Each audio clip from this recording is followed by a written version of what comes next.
Assalamualaikum warahmatullahi wabarakatuh. Alhamdulillah wassalatu wassalamu ala asyrafil anbiya wal mursalin wa ala alihi wa ashabihi ajma'in, amma ba'd. Saudaraku kaum muslimin yang dimuliakan Allah Subhanahu wa taala. Dalam hidup ini ada banyak hal yang harus kita lakukan, bahkan harus segera melakukannya. Jangan suka ditunda-tunda, jangan terlambat melakukan sesuatu itu. Satu di antaranya adalah ibadah Jumat. Kalau ibadah Jumat, keterlambatannya tidak ditolerir. Kalau sholat berjamaah 5 waktu, kita ketinggalan 1 rakaat, 2 rakaat masih bisa ditolerir. Tapi kalau ibadah Jumat tidak. Kenapa? Kalau hari Jumat itu malaikat berdiri di pintu-pintu masjid. Siapa yang masuk dicatat sesuai dengan tingkatan pahalanya. Katakanlah kalau datangnya jam 11 dicatat seperti orang berkurban dengan unta. 11.15 dicatat seperti orang berkurban dengan sapi. Setengah 12 dicatat seperti orang berkurban dengan kambing. 11.45 seperti orang berkurban dengan ayam. 5 menit lagi khatib naik mimbar, dia baru datang, masih dicatat seperti orang berkurban dengan telur. Tapi kalau khatib sudah naik mimbar, malaikat sudah tutup buku. Malaikat sudah tidak lagi mencatat siapa yang datang sesudah itu. Memang kenapa malaikat tidak mencatat? Karena malaikat itu yastami'una dzikr, yaitu mau mendengarkan khutbah. Khutbah itu disebut az-zikr. Maka di dalam surat Al-Jumu'ah ayat 9 disebutkan ya ayyuhalladzina amanu idza nudiya lis-shalah mi yaumil jum'ah fas'au ila dzikrillah. Hai orang beriman, apabila kamu diseru untuk salat pada hari Jumat, bersegeralah kepada mengingat Allah, bersegeralah mendengarkan khutbah. Wazarul bai', tinggalkan jual beli, yakni tinggalkan segala urusan. Nanti kalau selesai ibadah Jumat silahkan lanjutkan lagi. Fa iza qudiyatis sholatu fantashiru fil ard wabtaghu min fadlillah. Silahkan.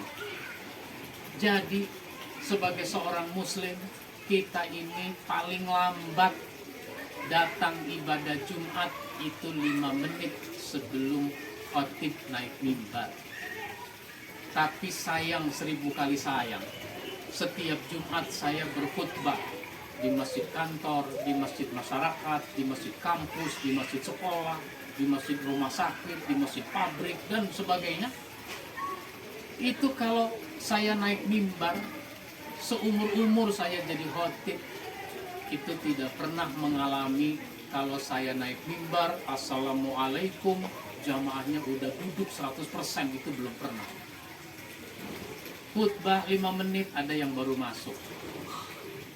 Khutbah 10 menit ada yang baru nyampe. Bahkan khutbah tinggal baca doa, masih ada jamaah yang parkir motor, baru nyampe parkir motor. Bahkan ada yang belum wudu, belum buang air kecil. Lebih tragis ibadah Jumat sampai ada yang jadi masbuk, ketinggalan rakaat dalam sholat berjamaah Jumat itu. Ini sesuatu yang tidak bisa ditolerir. Oleh karenanya, pastikan kehadiran kita paling lambat 5 menit sebelum khatib naik mimbar pada hari Jumat itu. Dan ibadah Jumat itu tidak lama, masih lamaan nonton sepak bola. Karena dalam hitungan saya, sholat Jumat itu, ibadah Jumat sekitar 40 menit. Kalau kita datang 5 menit sebelum khatib naik mimbar, azan 5 menit, 10 menit, khutbah 20 menit, 30 menit, sholat paling lama 10 menit, 40 menit. Nah, katakanlah ba'diyahnya 5 menit, 45 menit. Jadi kira-kira 1 babak dalam pertandingan sepak bola kita sisihkan waktu untuk sholat Jumat. Ini kenapa kita tidak bisa datang lebih awal? Tunggu khatib naik mimbar, begitu mestinya. Kita udah dididik melalui puasa. Kalau kita puasa, misalnya puasa Ramadan, puasa hari Senin Kemis, kita dididik bagaimana orang menunggu datangnya waktu maghrib. Sehingga boleh dibilang kalau buka puasa tidak ada orang yang terlambat. Ditunggu datangnya waktu maghrib. Nah sekarang khotib naik mimbar, kenapa tidak ditunggu? Ini koreksi buat kita, mari kita tingkatkan kualitas ibadah kita. Salah satunya adalah ibadah Jumat. Demikian dari saya. Wabillahi taufiq wal hidayah. Wassalamualaikum warahmatullahi wabarakatuh.